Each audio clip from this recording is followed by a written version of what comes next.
Among the mist-shrouded peaks of Japan's ancient mountains, where dense forests stand as a silent witness to the march of time, whispers of an ominous presence linger. In these shadows, where light dares not to tread, tales of the extraordinary have taken root. This is a land shaped by belief and tradition, where the spirits of earth and sky merge into legends passed down through generations. They speak of beings that defy classification, part human, part bird, and wholly otherworldly, creatures of duality, embodying chaos and order, wisdom and mischief.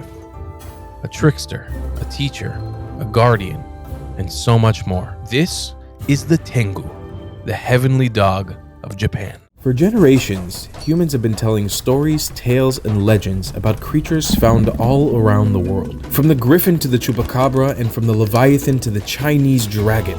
It's high time we set out an adventure to learn about them all. This is an expedition for the mythological. Welcome to Mytho Safari.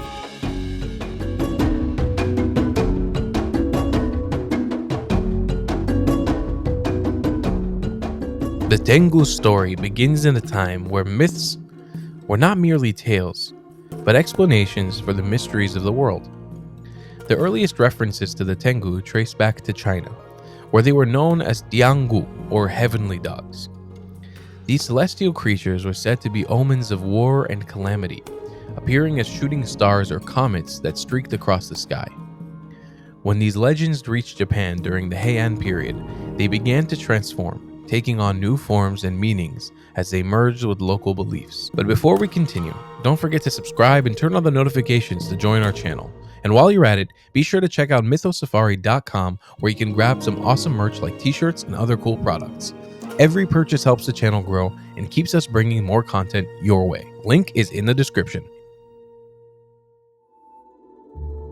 In early Japanese texts, Tengu were initially seen as disruptive and dangerous spirits, often known to trick monks during prayer. One of the first mentions appears in the 10th century text Konjaku Monogatari, a collection of over 1,000 stories detailing supernatural events that were written in the late Heian period.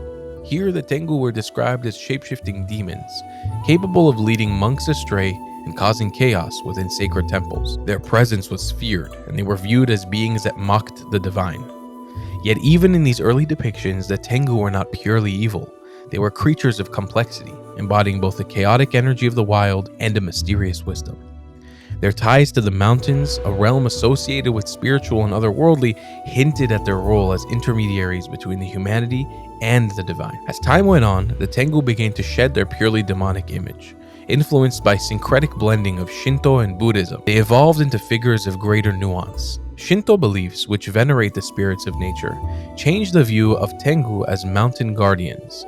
At the same time, Buddhist teachings added a layer of moral allegory, portraying Tengu as beings who could either hinder or guide human spiritual progress, depending on one's character and their intent. The Tengu's form also began to take a new form as its legend evolved. Early depictions in art and literature presented them as bird-like creatures with grotesque features, sharp long beaks, talons, and feathered wings. Over time, their appearance grew more human, with only traces of their avian origins remaining, such as their wings or their elongated nose that became their signature trait. As Japan entered the Kamakura period, the image of the Tengu began to evolve. No longer seen solely as malevolent spirits, they started to take on a more complex role. The rise of the samurai class and the blending of Buddhist and Shinto ideologies deeply influenced this transformation. In this Kamakura period, Tengu became associated with the sacred mountains that dotted Japan's landscape. These mountains, revered both in Buddhist and Shinto traditions, were seen as gateways to the divine, places where the spiritual and physical worlds intertwined. The Tengu, as inhabitants of these remote and treacherous peaks, were reimagined as guardians of the sacred. While still capable of mischief and wrath, they were now also seen as protectors of temples and the natural world, punishing those who defiled these spaces or acted with hubris. Martial arts also flourished during the Kamakura period. With the rise of samurai, tales of Tengu as masters of the sword and other combat arts became widespread. Warriors sought their favor and their guidance, believing that the Tengu could bestow unparalleled skill and discipline upon them. This belief is epitomized in the legend of Minamoto no Yoshitsune, one of Japan's most celebrated historical and mythical figures. According to legend, Yoshitsune was trained in the art of war by the king of Tengu, Sojo Obo, who lived on the Mount Kurama. Sojo Obo is said to have taught Yoshitsune the secrets of swordsmanship, agility, and strategy, enabling him to achieve extraordinary feats on the battlefield. At the same time, the Tengu's duality remained a central theme. While they could serve as protectors and teachers, their wrath could be devastating. Stories from this period often featured Tengu punishing monks and warriors who displayed arrogance or defiled sacred spaces. By the Muromachi period, the Tengu had fully entered the realm of folklore and popular imagination. They appeared in No, Japanese dance drama, and kabuki theater, where their dramatic and otherworldly presences captivated audiences. Artists depicted them in vibrant scrolls and woodblock prints, emphasizing their further avian features and imposing presence. The Tengu's transformation was far from over. As Japan moved into the Edo period, their role in folklore and art continued to expand, reflecting the nation's changing values and beliefs. There are quite a few different kinds of Tengu, so it makes it hard to talk about each one as an individual. That being said, there are 3 specific ones that separate themselves from the rest. The Dai Tengu, or Great Tengu, are the most powerful and revealed among the Tengu. They are often depicted as imposing figures with human-like form, distinguished by their long noses, crimson faces, and large feathered wings. The Dai Tengu are believed to dwell on the highest peaks, where they serve as guardians of sacred spaces and temples. Unlike their other mischievous counterparts, the Dai Tengu are generally portrayed as wise and noble. They act as protectors of the righteous and fierce opponents of corruption and arrogance. In stories, they often serve as mentors, teaching martial arts or spiritual wisdom to those deemed worthy. However, their wrath can be devastating, and they do not hesitate to punish those who defile the sacred or succumb to hubris. The Dai Tengu are associated with specific mountains, such as Mount Kurama, home to the legendary Sojobo and the King of Tengu. These towering peaks are seen as their strongholds, where they reign as undisputed masters of the sky. The Kawa Tengu, or River Tengu, are lesser known but equally of importance to the members of the Tengu family.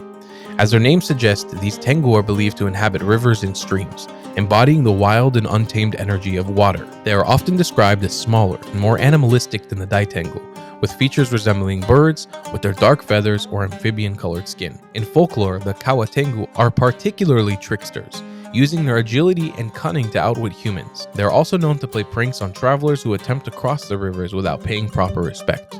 While mischievous, they are not inherently malevolent, and offerings or respectful behavior can appease them. They are often invisible to humans, however there have been occasional sightings of the Tengu holding an umbrella during rainy or cloudy days. The Kotengu, the small Tengu, or their alternative name known as Karasu Tengu, Crow Tengu, are often depicted as more avian than human, with beaks, talons, and feathers covering their entire bodies. They are considered as servants or messengers of the Dai Tengu, carrying out tasks on behalf of their more powerful counterparts. In some stories, they are seen as less intelligent and more animalistic, prone to causing chaos without much forethought. Despite their diminutive stature and lower status, the Ko Tengu are not to be underestimated. They are swift, cunning, and capable of creating significant trouble for those who cross their path. They often serve as instigators of pranks or minor disasters, though their actions can also carry deeper symbolic meanings, such as warnings or lessons for humans who ignore the spiritual balance of the world. The term Tengu Daoshi refers to not a type of Tengu, but to a phenomenon where Tengu possesses a human being. This is often portrayed as a form of punishment or a test of character. A person afflicted by Tengu possession may exhibit erratic behavior, arrogance, or a loss of moral judgment, reflecting the chaotic nature of the Tengu themselves. Tengu Tsubute refers to the mysterious phenomenon of stones being thrown by unseen forces,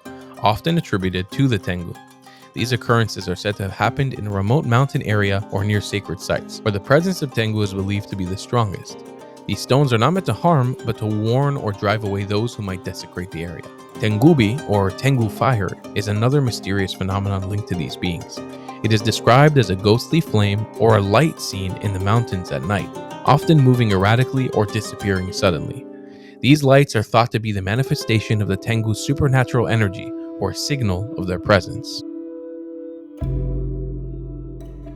Shimokitazawa Tengu Matsuri, held annually in Tokyo, is a lively celebration where performers don elaborate Tengu masks and costumes to parade through the streets.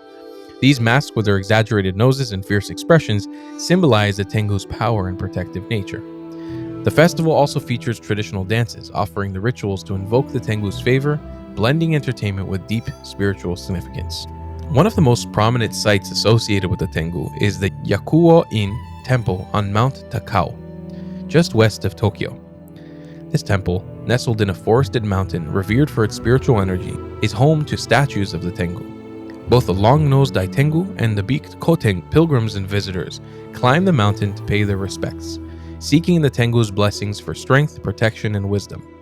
Yakuo-in, founded in 744, has long been a place where the Tengu's duality as guardians and challengers is venerated. Further afield, Kurama-dera Temple on Mount Kurama holds special significance as the legendary training grounds of Minamoto Yo Yoshitsune, under the guidance of Sojo-obo, the king of the Tengu. The temple, steeped in mysticism, attracts those who seek spiritual awakening and a connection to the mountain's supernatural energy.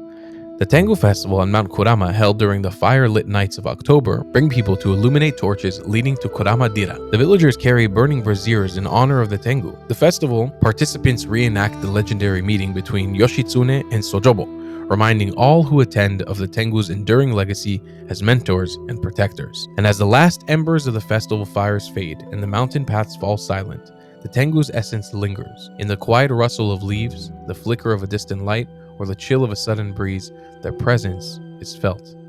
They remain guardians of the sacred and arbiters of balance, their wings casting shadows over the mountains and the hearts of those who dare to venture into their realm. Their story, like the forest they inhabit, is eternal, a timeless dance of chaos and order, and one that continues to captivate and challenge humanity forever. And we'll see you on the next safari. Goodbye.